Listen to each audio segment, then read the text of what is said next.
Hey everyone, welcome to Zodiac Love Fest. I'm your host, Nicole Harlow, and I'm here today shining the spotlight on watery, emotional Pisces. I usually come on here every month in the space, the cusp in between two signs, because I think that's the best time to wrap up any old energy that's outgoing and get yourself prepared to welcome in the new energy that's incoming.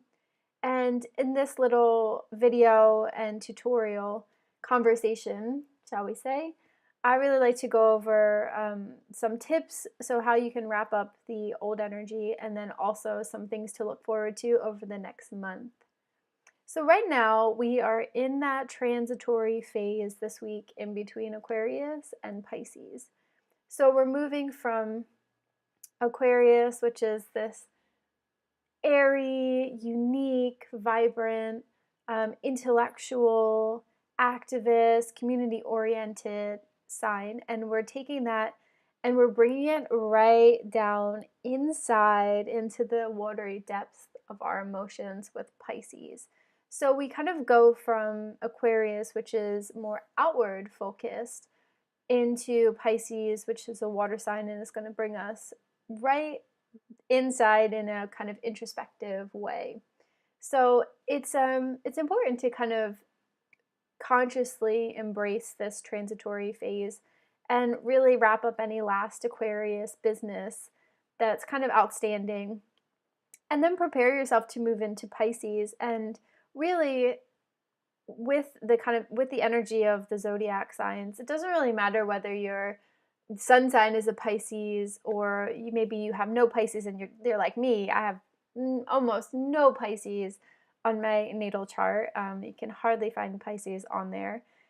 So it doesn't matter, whether you have a lot of Pisces or you have no Pisces. The energy is still out there circulating amongst us, and I think it's really wonderful to just use the zodiac as a framework to guide your life. And I notice that when I do that, I find a lot more that my months are a lot more full. I feel like I'm focused on things that feel aligned, that feel planetarily aligned, that feel aligned with me as well. So hopefully you find the same when you start guiding your life by the framework of the zodiac month to month. So to start off with, I think it's good to kind of get into Aquarius, wrapping up Aquarius, and then just a little bit about this fading energy. So over the month of January into February, as we just transitioned 4 weeks into Aquarius, the Aquarian energy, like I said, is air-based, it's intellectual. Aquarius likes big visioning, big picture, big community-based projects, like how to heal the world and solve these big major problems. So you may have found yourself over the last 4 weeks getting out of that slump that was like the kind of Capricorn slump. It's not really the best time to like do some big visionary thinking. Capricorn time, right as we pass the new year, so like late December into early January, was a really good time to sit down with your goals, this very concrete, step by step, put things into place, put systems into place. That's a very Capricorn thing. It's earthy, it's a little bit control freakish. You have the opportunity to kind of put all of those pieces into place. But what you may have found lacking as we transition around New Year time was maybe that big vision piece that you were missing, the thing that was going to tie it all together and tie you to sort of the greater power as well. That's what you find when you move into Aquarius. So I don't know about your last experience of the 4 weeks prior to this, watching this video, but for me, I did a huge amount of visionary thinking. I did a lot of not strategic planning, but rather digging down into the why behind why I do what I do, the why for my business, the why for how I create, love, play, work out, eat. I just took my whole life and broke it up into smaller bits and really made guiding, overarching principles for my life. So I was really getting into that with Aquarius. I also asked myself some deep questions about activism and where I wanted to get involved in the community. So the way this week, especially as we have that Aquarius energy that's fading, one of the best things that I think you could do, especially on the tail end of like Valentine's Day, self-love, is really sit down and do some visioning for your life. One of the best ways that I find visioning to happen is to start in a little bit of a meditation.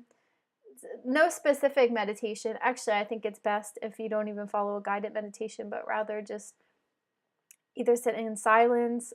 For me, sensory deprivation is good, so I'll put, earplugs in my ears, I'll cover my eyes, I'll put a blanket on me. Sometimes I even cover my whole body with the blanket and cover my face too. Anything to get into a space where I can just be with me and my vision and my dreams. That would be awesome to do. You don't have to go full on like sensory deprivation. Even just sitting for a few minutes. It's really about creating some spaciousness, free from the grind of everyday thoughts. If you can create some spaciousness in your life and create it with a purpose for like filling that up with a grander vision for your year, for 5 years, for your relationship. This is a good time to start asking yourself about your contribution in the world. And I'm not just talking about a financial contribution, whether you donate, but whether you're using your skills to really utilizing your skills in the best way to help heal the planet and heal whatever issues you feel really passionate about. It's going to be different from person to person. So are you feeling called to get involved in your community? And then even with Aquarius, I think little things that you can wrap up this week. It's like, I like to ask myself, have I done anything new? Aquarius loves novelty. It's the sign of novel expression and uniqueness. So you'll have the opportunity, you had this opportunity to just start something new, start new friendships, start a new community. So there's still time now to tap into that energy and create something new, or even create a new friend. So maybe if you met somebody over the month, now would be a great time to reconnect with them and ask them to come out to get a tea with you or a coffee or something like that, or get involved in a new group online. Aquarius also rules technology, so this would be a last few days to upgrade any technology. If you are planning on doing that, it would be a great time to upgrade your phone, buy a new laptop, get yourself set up. Also in the technological realm, it's kind of a last opportunity right now to just envision a new relationship with technology, one that feels more wholesome, well, and nourishing to you. So maybe that can be part of your grand vision. So I would say in these last few days before we really fully transition into Pisces, see if you can have some time to sit down, create a little bit of spaciousness in your life, to meditate, sit with your thoughts, create just a blank canvas to see what comes up, and really let that intuition guide you towards what you want to be focusing on, learning about, or creating for the rest of the year. And yeah, so that is wrapping up Aquarius. Now, Pisces is a different fish entirely. Well, two fish actually. So the symbol of Pisces is two fish swimming in opposite directions. So they're kind of like one is going this way and the other one is going this way. And those like kind of disconnected fish, they can represent like, it's like the one fish is escaping reality, is kind of doing anything that it can to escape reality and jump right into a fantasy world. So it's sort of swimming away from anything that feels a little bit too serious, a little too based in reality. And the other fish is this like intuitively present fish. It's kind of diving deep into the heart of the matter. So this one sort of swimming away from reality into fantasy, and this one is very intuitively perceptive and present and is kind of swimming into reality, but right out, off of the surface, but down into the depths. Pisces is a water sign, and Pisces energy is not afraid to go deep, is not afraid to go to the place of hurt and wounds and deepest emotions, deepest trauma, even. Cancer is another sign that's similar to that, that just brings about feelings of deep, watery emotions. It's a very fluid sign, able to kind of navigate that, the depth of communication. When I think of Pisces, some of the things that come up for me, like terms to illustrate Pisces, are creative, imaginative, and Pisces energy is perceptive. But Pisces energy is also really sensitive and prone to be a little bit moody. Not necessarily as moody as when we get to that kind of Cancer energy, that crabby Cancer energy, but Pisces can definitely take things a little bit to heart, and you may find yourself over the next few weeks being a little bit more sensitive than you're used to, taking things a little bit more personally, and even desiring to be more introspective and present with your emotions. Pisces signs, and also the Pisces energy has a real gentleness to it.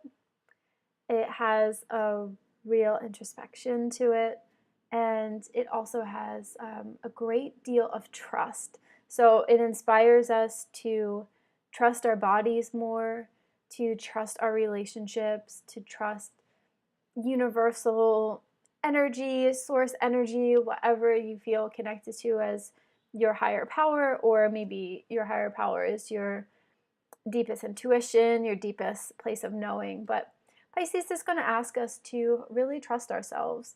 And not only that, but trust our feelings, trust our emotions, trust that they're there for a reason. They're telling us something.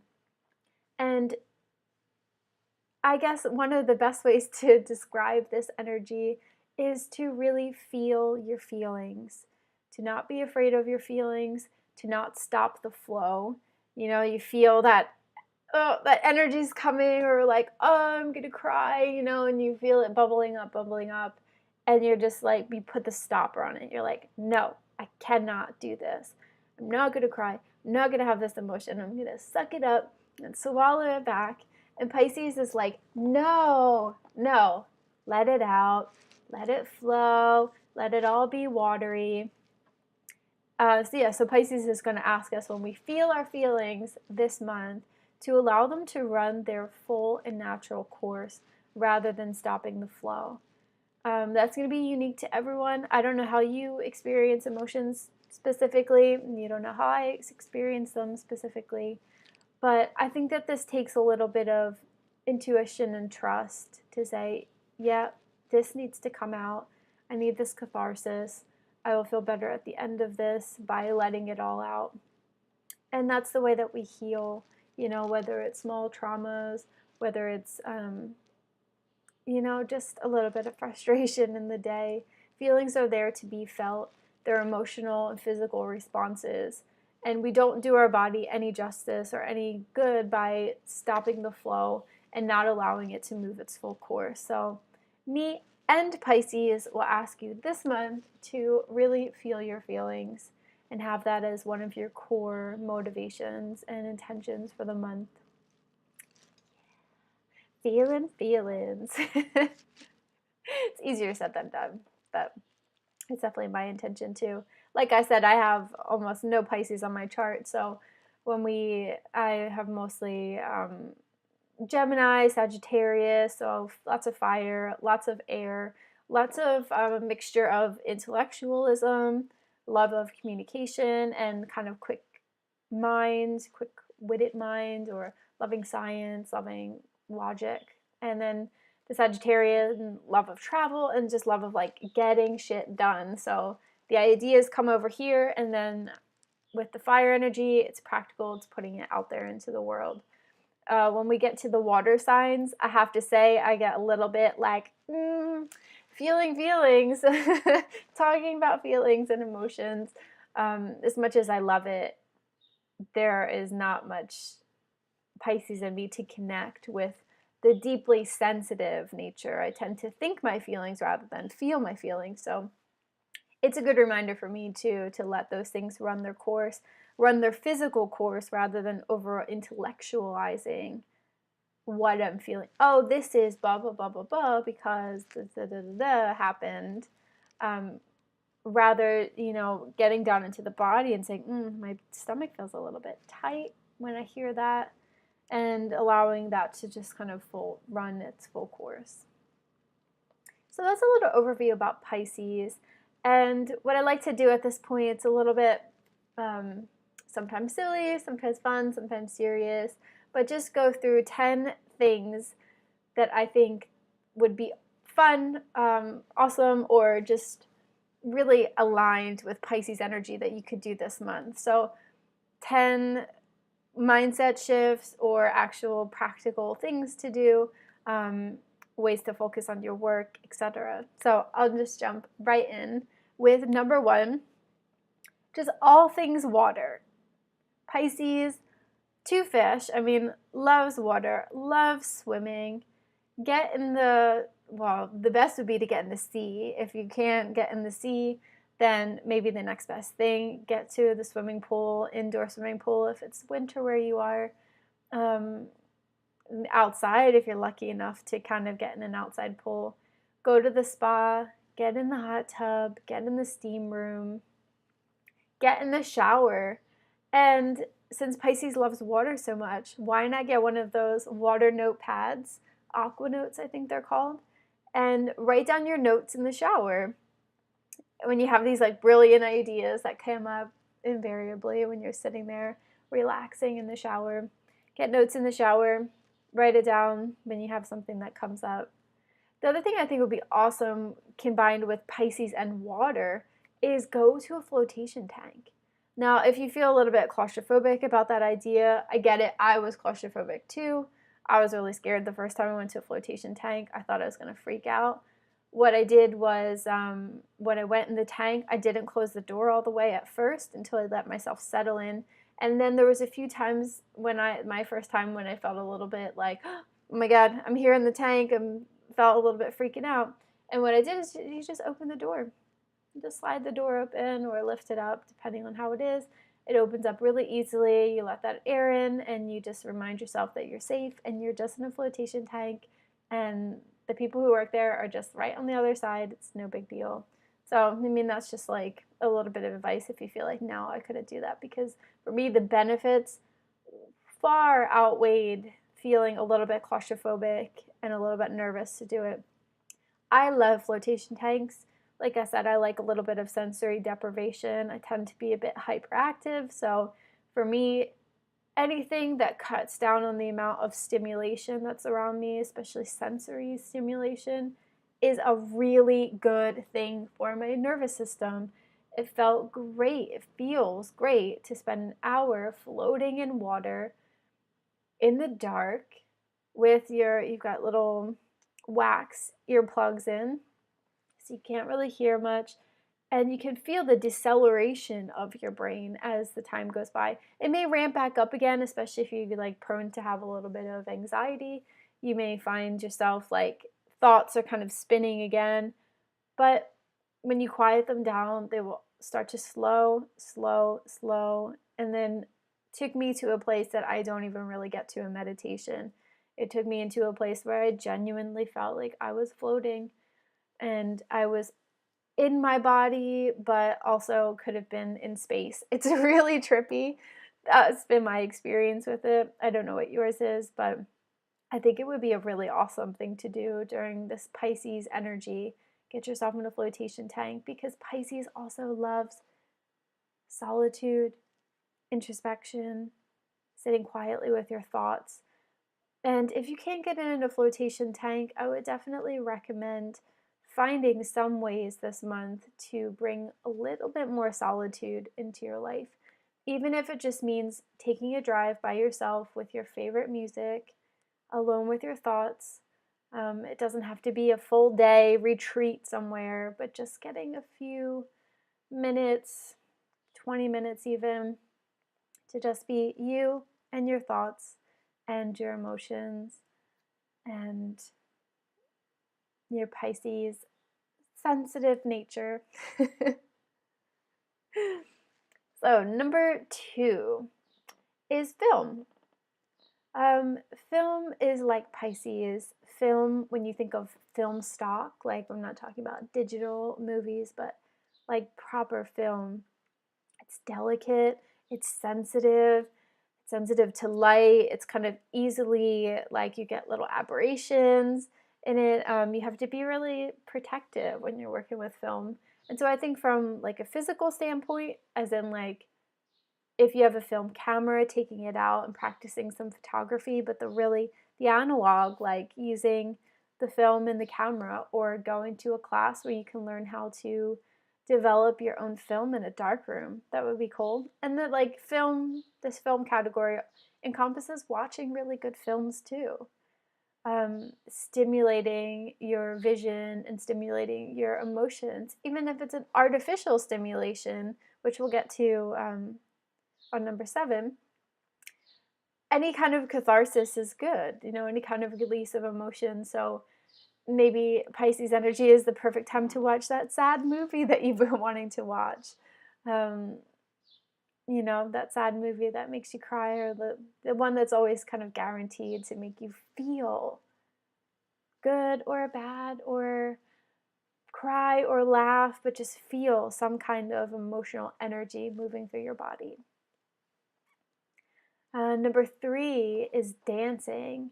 Pisces rules the feet. So when you have the Pisces energy and it's kind of coursing through your body around your feet, the feet want to move. Pisces wants to move, wants to dance. And I think that Pisces wants to dance in a way that is super fluid, free form.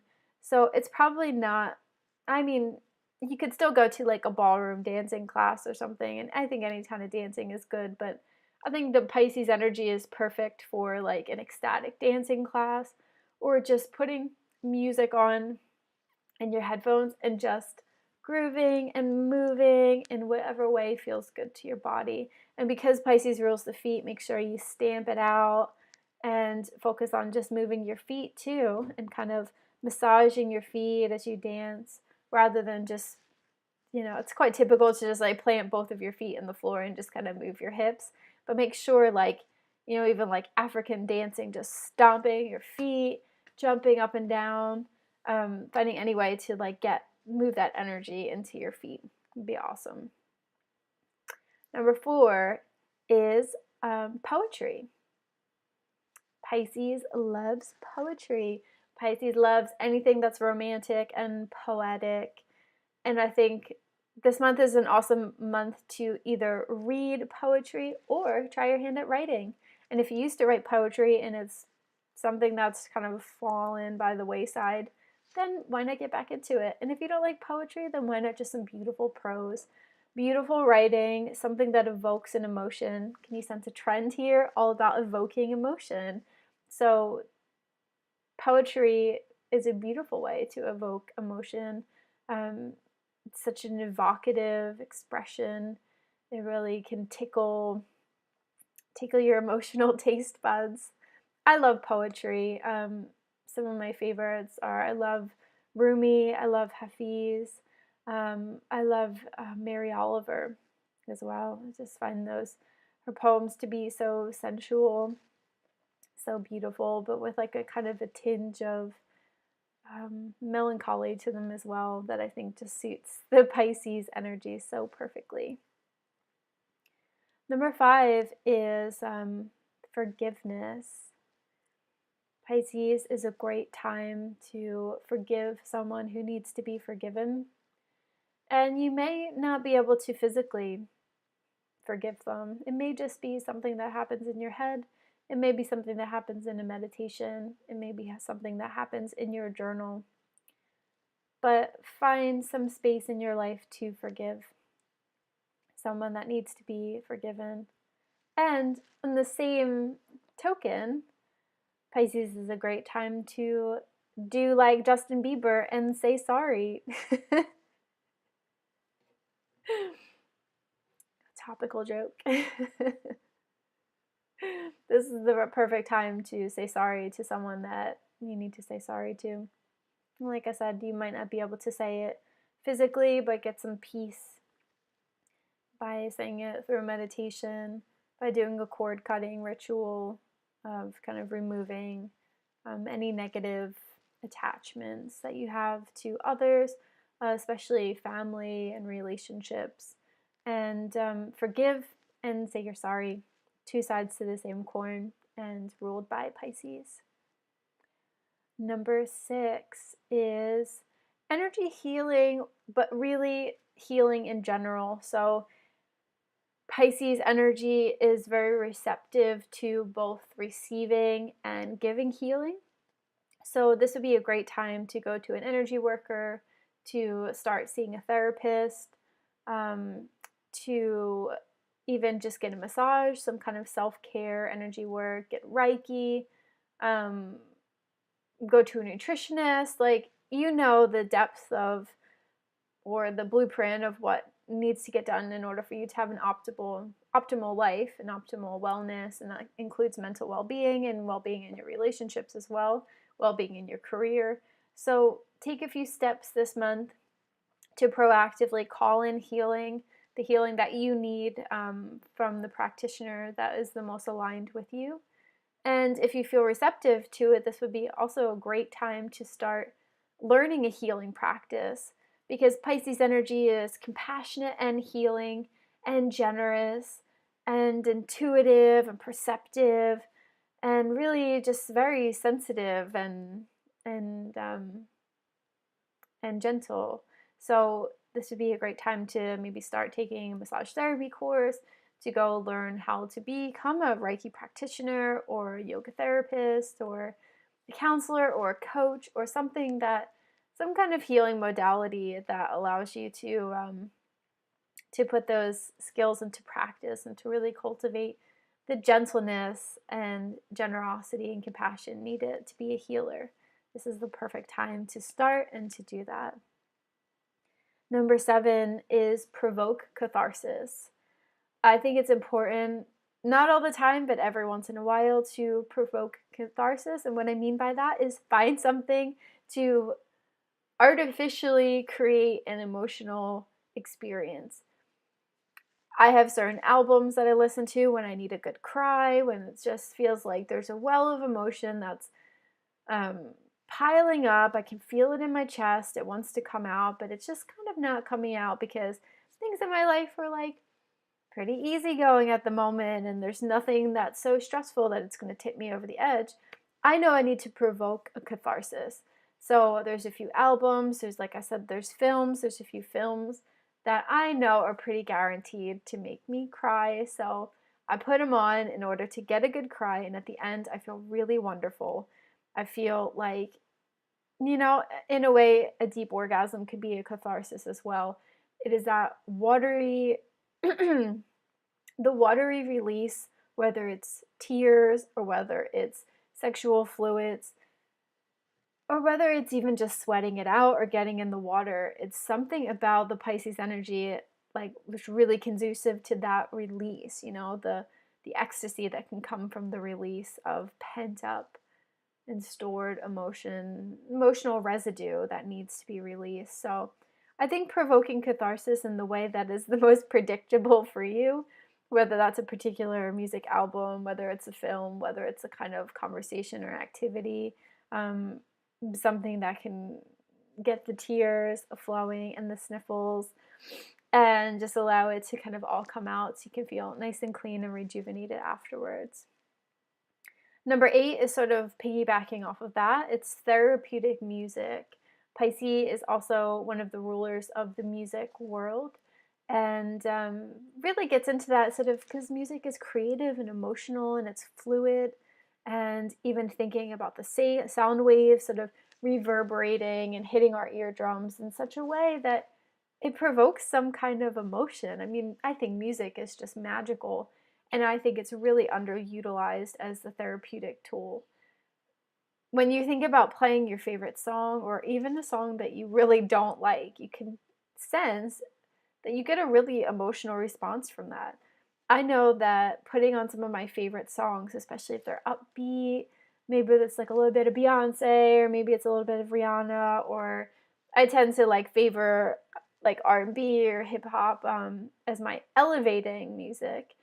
I know I can just put those on, put it loud in my headphones, and by the end of the song, I am more up, more excitable, more enthusiastic than if you gave me a happy pill. So I really believe in the therapeutic effect of music. And I like to offer you this month the intention of using music therapeutically. So perhaps constructing a few playlists that will pretty much guarantee to induce a certain state of mind, whether that state of mind is feeling sexy, whether it's feeling relaxed, whether it's provoking a catharsis, and you just have Joni Mitchell's Blue on there or something that is like guaranteed to make you feel the feels, or just uplifting, getting in the zone. Whatever it is, you can create multiple playlists that are there to really organize and co-create a specific emotional response. That's your desired emotional response. So yeah, number 8, using music therapeutically. Number 9, intuition is always really high during the Pisces season, 4 weeks. And I think one of the best things that you can do to really harness that intuition is the power of dreams.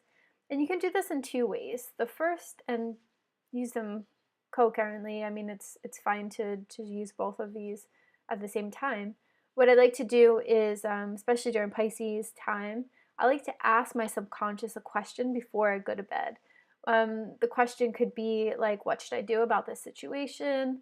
How do I really feel about this situation? You can ask for specific advice on something, a person, a relationship. You can ask a very specific question, like, should I do this or should I do that?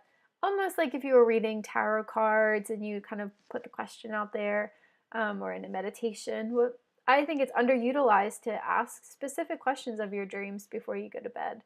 So ask a question right before you sleep.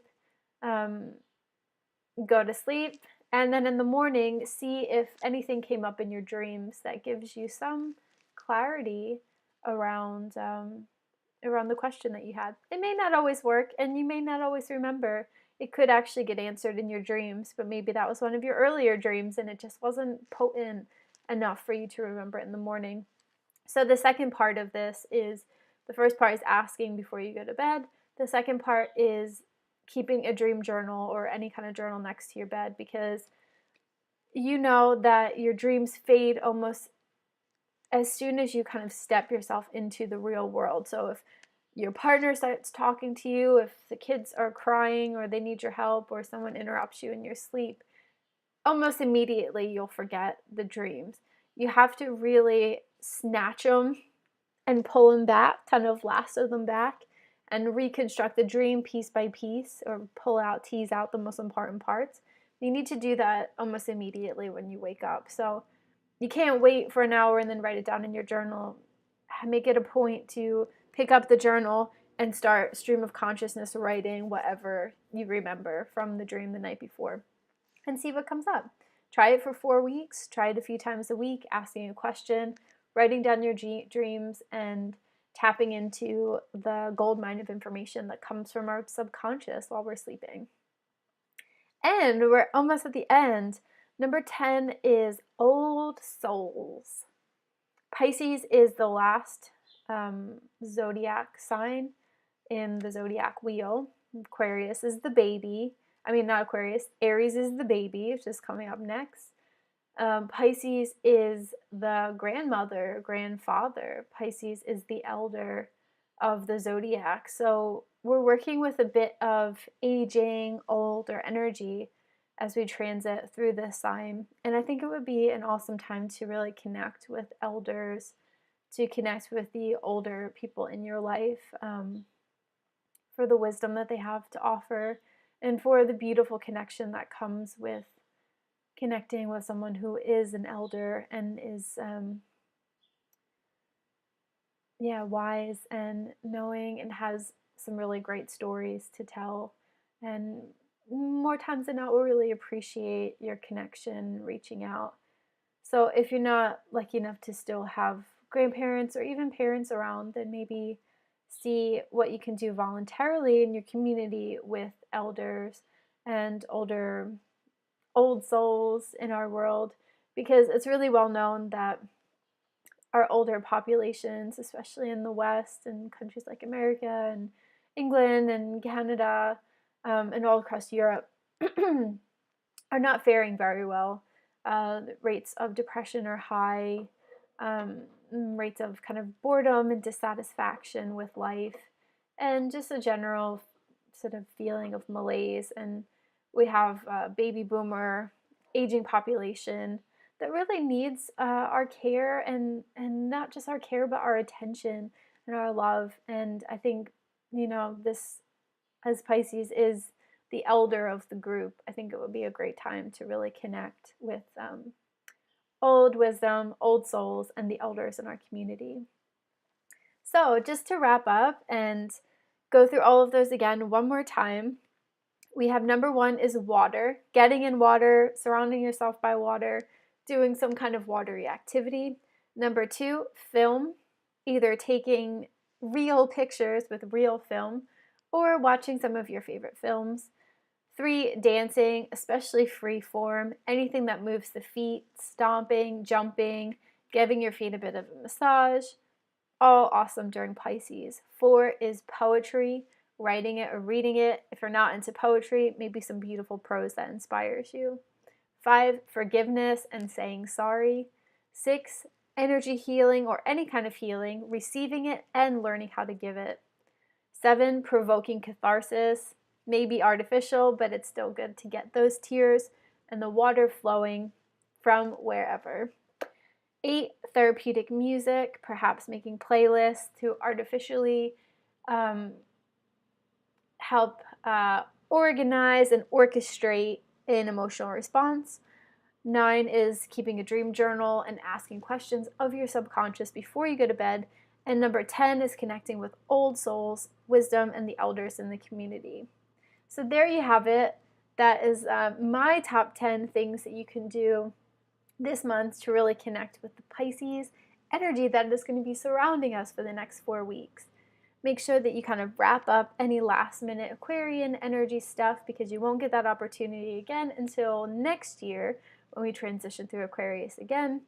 And really take advantage of the next 4 weeks in Pisces to give your emotions a chance to be in the spotlight, to really feel your feelings, let them move through you, move through your body, and run their natural course. And also take the time to find a little bit more introspection, a little bit more solitude, and a little bit more quiet and spaciousness in your life, so you have time to actually tap into the emotions and time to bring that swimming away fish back down and ground it and root it in reality, and not sort of jumping off into fantasy world because you're so busy that you're constantly checking out. So those are my top tips for Pisces. And I just want to let you know that there is the Zodiac Love Fest community, and if you sign up in the next 48 hours, you will get a massively discounted price to join the group. And what happens in the group is every month I share an energy practice, a meditation, an embodiment movement practice, and a ritual, as well as some worksheets and journal prompts that will help you even go further. So this is just scratching the surface with 10 little things that you can do this month, but in the Zodiac Love Fest community, we go even deeper into more significant emotional and energetic aspects of the Pisces energy for the month, and we do this month by month by month. So you're welcome to be a member of our community, and I would really love to see you inside of the program and share even more information about how to harness this energy and how to create a really beautiful life by harnessing this energy and really use it as a North Star or a guiding light, a guiding principle for structuring your month to month activities, your month to month intentions, and your month to month practices, both in your business, in your life, your relationships, and with yourself. So, this is Nicole Harlow signing off.